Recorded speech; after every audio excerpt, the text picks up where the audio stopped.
Hans, John, hindi pa ba kayo magkakaayos, ha? Tol, isipin nyo na lang to. Ilang buwan na lang, graduation na natin. Tapos, hindi natin alam kung magkakasama pa tayo sa kolehiyo. Tiin mo na kasi.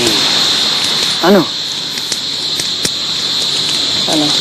Yan na. Ano? Nahiya pa! Nahiya pa! Yun! Kiss ka dyan, kiss. Yun pala eh! Ayun naman, no? Tol! Ako naman. Hoy, dali! Naglalaro naman ako eh! Ano ba? Oo, napakadamot mo. Pero siguro masayang sa Maynila, no? Kaya nga pilitin mo yung airpot mo na doon ka mag-aral sa Manila para sama-sama pa rin tayong lahat. Di ba? Sige. Ayos ba? Uy! Sino Chayong. yan? Milaw, Chayong. Hoy, hi Chayong! Pare! Sinagot na ako ni Chayong!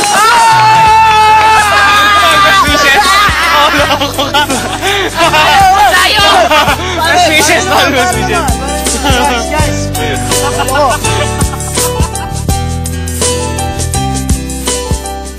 Tol, pwede pa naman na lang dito. Tulungan ko lang. Labo mo naman siya, yung di ba usapan na natin? Sa Maynila tayo magka-college. Paano naman tayo ngayon yun kung dito ka magka-college? O sige na, mag-usap na lang tayo mamaya. Sige. Para sa akin yan eh. Pare! Di ba sabi ko mong gagalawin to? Hindi. Sorry. Ano bang problema dun kung dito siya at saka sa Maynila ka, di ba? Pare, hindi nga ako naniniwala sa long distance relationship eh. Pero hayaan nyo na yun. Ito nga pala, si Daddy kasi galing na ng Maynila.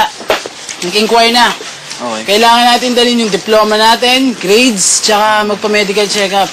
Tapos pare, pwede na tayo mag-try out ng soccer, pare! Ayos! Ano ang puso kukunin nyo? Napag-desisyon na po namin. Education, lahat po kami. Major in PE. Diba? Tol, teka, kasi may problema ako eh.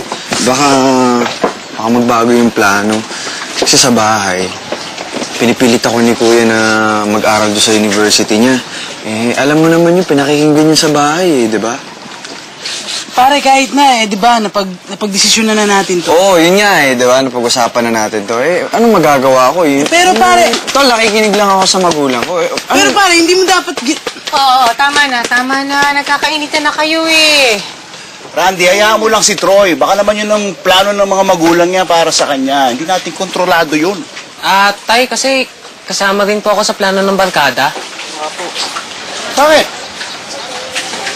Akala ko ba criminology ang kursong gusto mo? O, di mo na kailangan pumunta ng Maynila.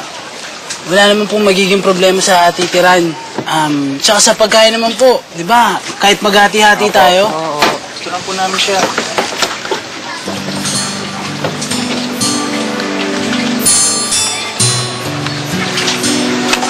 Gusto mo ba talagang mag-varsity player?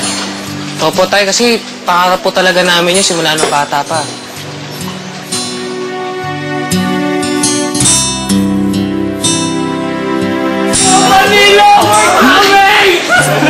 Manila, we're coming, ha? Ang bag ko, sandali. Lagay mo muna. Galit ka pa ba? Tama ba? Hindi na eh. Tanggap ko na. Titext kita ng madalas, ha? Tatawagan kita na madalas.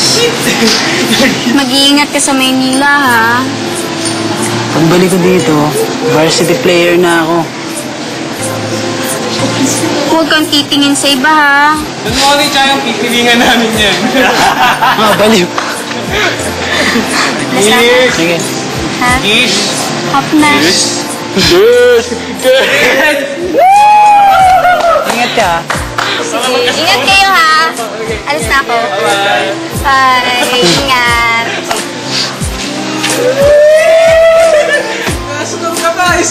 Ang nakascore. Ikaw, sumbong kita sa mama mo.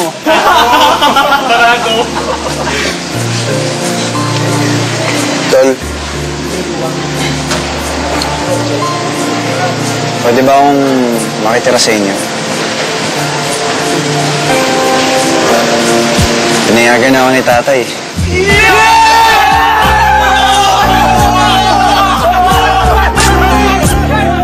At sa University sa Maynila, sama-sama kaming nag-try out. At sama-sama rin kaming nakuha. Wala kaming pagsidlan sa tuwa dahil natupad ang aming pangarap na maging varsity players. At para sa akin, iyon na ang simula ng katuparan ng buhay na gusto kong marating.